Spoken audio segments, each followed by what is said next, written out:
parce que dépense yi peut-être nit ñi xamuñu ko. maintenant aussi wax nga fi benn affaire nga ne gars yi jot nañ 35 xaw ma millions. di kaas mais 35 millions du xaalisu 6 milliards yi ngay wax noonu. L'État du Sénégal bu ñuy dem Coupe d'Afrique ou bu ñuy dem Coupe du Monde État Sénégal day voter budget. mu ne budget CAN bi nangam la. maintenant ci budget CAN boobu hôtel yii di joueurs yi di nekk. hôtel yii di supporters yi di nekk. hôtel yii di fédéraux yi di nekk. hôtel membre football bi fi ñuy nekk. waa xawma nguur gi état bi fi ñuy nekk. ensuite seen billet avion. seen lekk. les primes joueur nu muy amee prime ki nekk ci délégation officielle bi noonu lay amee prime xaalis bi ngeen di dégg loolu mais boobu dañ ko budgétiser man Yaya Baldé bokkuma ci délégation officielle boobu aw ma droit laaj ci xaalis boobu. bu ma àndee bi ma ànd ak U20 yi gagné Coupe d'Afrique fédération jox na ma prime. est-ce que dégg ngeen prime boobu Ablaye Sow wala ñu ne Djibi Wade wala Augustin Senghor dafa war a am ci prime boobu. parce que bokkul ci délégation officielle bi. c'est que il faut que les gens balaa ñuy wax ñu dem informer wu.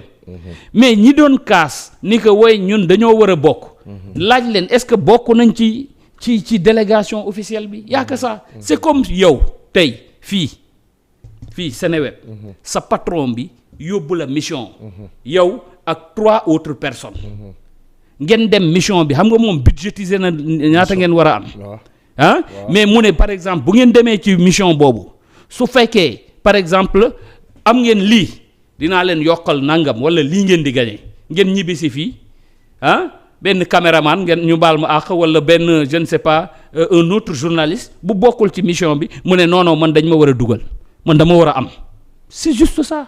est-ce que loolu xaalis bi ngeen jëlee fële moo tax parce que seen patron bi da koo budgétiser woon ba pare dafa waxoon ni bu ngeen yeggee fii lii ngeen di am bi ngeen yeggee fii lii ngeen di am y a que ça y a rien amul leneen loolu c'est l'argent bi état bi voté woon pour la CAN ou la Coupe du Monde et ensuite beneen aspect bi vous avez parlé temps yi ñu ngi wax ay Cour des comptes foofu woon nañ fa président ak ses vice-présidents foofu laa doon ñëw noonu mais y a rien les gens sont sereins amul benn par exemple tey non man balaa ngaa expliquer dama bëgg nga expliquer ma la Cour des comptes est-ce que am na droit auditer la fédération wala xaalis bi nga xam ne Sénégal équipe nationale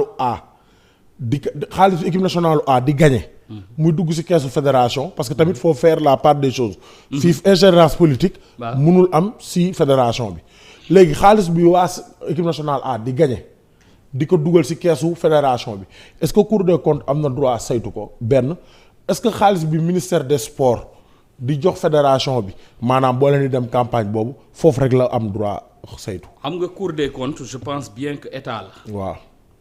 moi je pense que bépp xaalis buy dugg biir Sénégal. war nañ ko mën a saytu. xam nga on parle de Cour des comptes dafa war a dem ci centre yi combien de comptes gars yi ay contrats yu ñuy def au niveau de nos clubs là du ñu verser dara pour l'État on ne fait rien te yooyu Cour des comptes pour yéen waru ko saytu pour man Cour des comptes ci lépp la war a saytu. maintenant je vous explique. parce que y a deux et yow xam nga bu baax parce que wax nga ko léegi nii. Cour des comptes par exemple tey. on a voté benn budget da ngay dégg sénégalais yi ñu naan dégg nañ 9 milliards pour Coupe du Monde c'est-à-dire keesu Sénégal lañ jëlee 9 milliards yooyu. ñu ne Coupe du Monde. pour équipe A.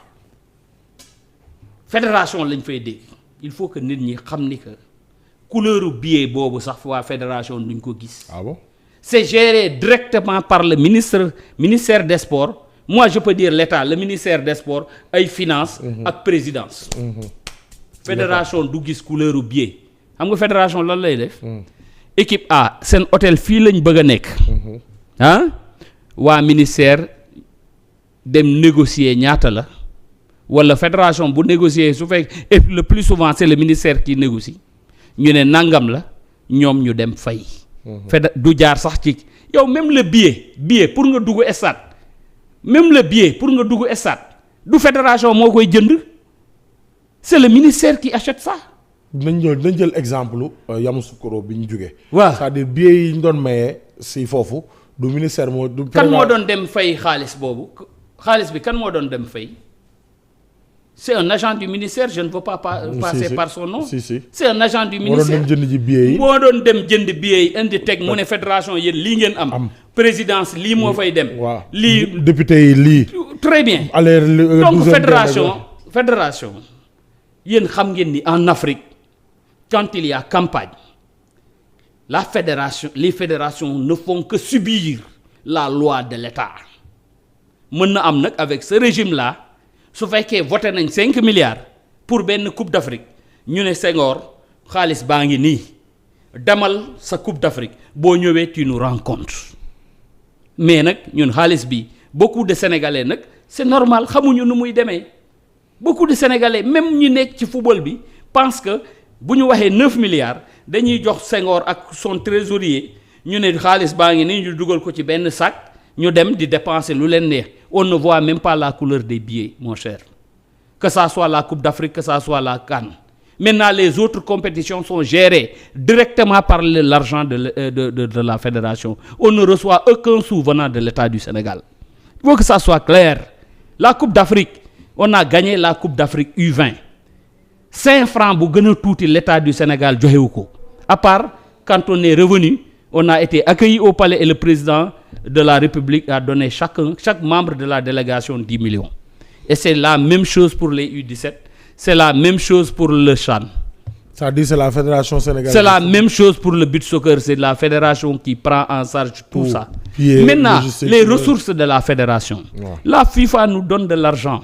Te FIFA bu lay jox xaalis du yëkkati ay milliards rek jox la ko. Ah bon? FIFA da lay wax. Projet la ay projet ngay bind. Et c'est le moment de saluer mon ami grand frère qui est très intelligent, qui fait beaucoup de rentrées d'argent. Mayacine Mar, le directeur technique national, c'est lui qui réfléchit par rapport au projet. Moom mooy bind projet.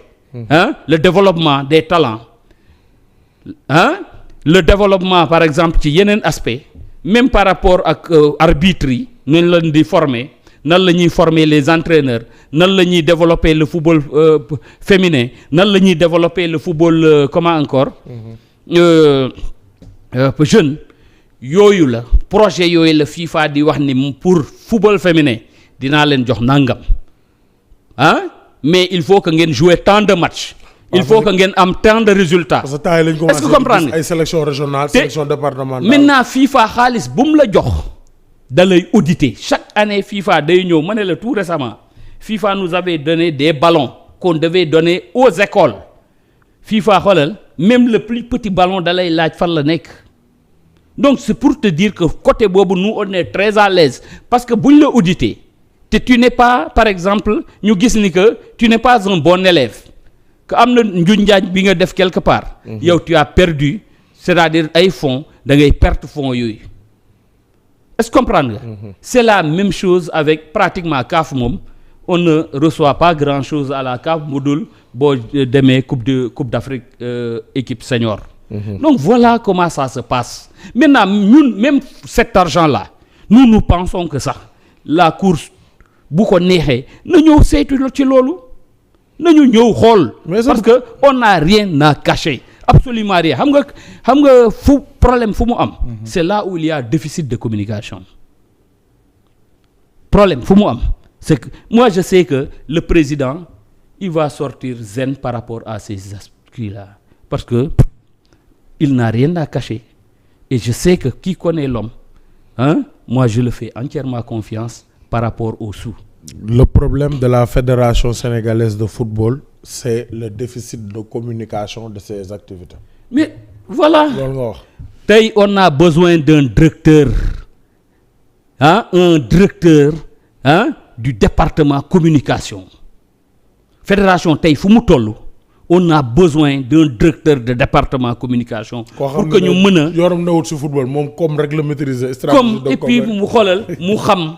Et puis loolu moom man c'est une chose que je vais défendre te tey te buñ koy jël ça sera forcément quelqu'un qui est dans le milieu du comment encore appel d'offre ngeen di def daal. qui est quelqu'un qui est dans le milieu de la presse. Ah oui, beneen aspect bi, nous avons besoin aussi d'une administration forte. C'est-à-dire. Mais si parce aujourd'hui parce que ren problème mu licence yi tamit bokk na tâche d'huile bu leen sonal de. non administration tey y a 2 ans. non dinaa ñëwaat ci licence yi baal ma te ça fait 2 ans ñu ngi football final coupe du Sénégal hors délai. C'est-à-dire dañuy désigner naan 2 ans ngi nii dañ naan deuxième mu championnat Sénégal mooy dem coupe CAF te alors que pour rendre beaucoup plus prestigieux la coupe du président de la République du Sénégal ki ka daan jël. day dem directement coupe CAF. D'accord. D'abord ma bëgg ma leeral par rapport à l'administration. waaw man li may wax comité exécutif ça veut dire que man du ma nëbbatu quoi moi je dis ce que je pense moi je suis un esprit libre. Vous savez pour man suñu administration fédérale dañ ko war a renforcer pour man on a besoin des jeunes qui ont assoiffé de résultats, des jeunes qui peuvent porter aujourd'hui fédération bi ci benn niveau. On a besoin de cette administration-là. Bu ñuy daanu ci yenn affaires yi, c'est parce qu'il y a des légèretés quelque part.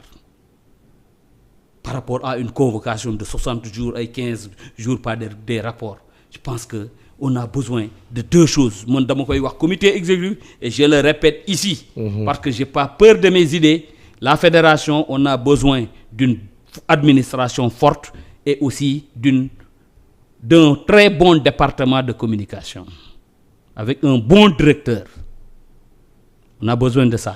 Maintenant, par rapport à li nga wax ni mooy Coupe du Sénégal bi, effectivement, vous savez la Coupe du Sénégal, il faut que ñu teel ko jouer.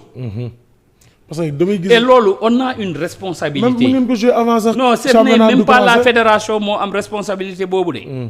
Cette responsabilité c'est les présidents de club et nous présidents de ligue régionale. Le fait que affaire bi du gaaw ci ñun la ñun ñoo war a changer parce que tey je te donne un exemple ñun keroog bi ñu demee réunion LFA.